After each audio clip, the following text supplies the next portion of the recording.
William Courtney is an adjunct senior fellow at RAND Global think tank. He's now joining us live from Washington, D.C. Mr. Courtney, welcome to the show. I want to know your thoughts about these two developments. First, Sweden officially becoming a NATO member a day after one of the NATO member heads of state was nearly killed by a Russian strike in Ukraine.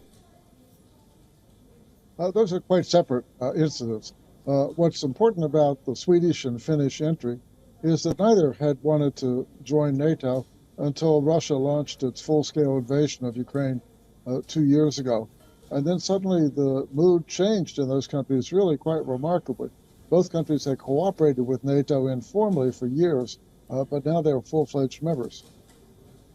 Mr. Courtney, Russia just got within 150 meters of an Article 5, with news of the strike in Odessa almost hitting the Greek Prime Minister.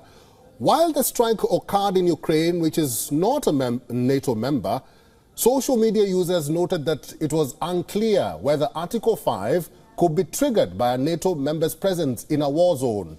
With that in mind, do you think Russia was trying to make a statement? And if so, what statement was that?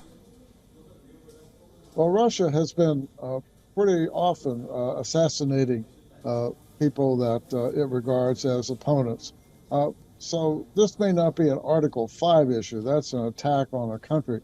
But this is more like an assassination of a kind that we've seen in a number of situations. Of course, most prominently, Alexei Navalny, most recently. In the case of the Greek Prime Minister, Greece is a country that's been closer to Russia than some of the other countries in Europe. So it's especially ironic that the Russian leadership would seek to assassinate the Greek Prime Minister. Of course, the Russians would have wanted to assassinate President Zelensky, but to go after both of them like that is a pretty brazen activity. Mr. Courtney, finally, let's talk about the ongoing war. Are there any repercussions expected to take place following this strike in Odessa, and especially on Russia? I think it's important to separate the war itself from this assassination attempt.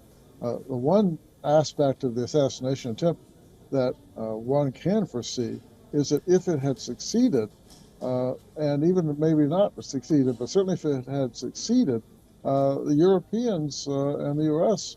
might have an even stronger consensus to support Ukraine in its defense against Russia's unprovoked aggression. All right, Mr. Courtney, thank you very much for your insights. I've been talking to William Courtney, who is an adjunct senior fellow at RAND Global think tank. Mr. Courtney has been talking to us from Washington, D.C. Mr. Courtney, thank you. You're welcome.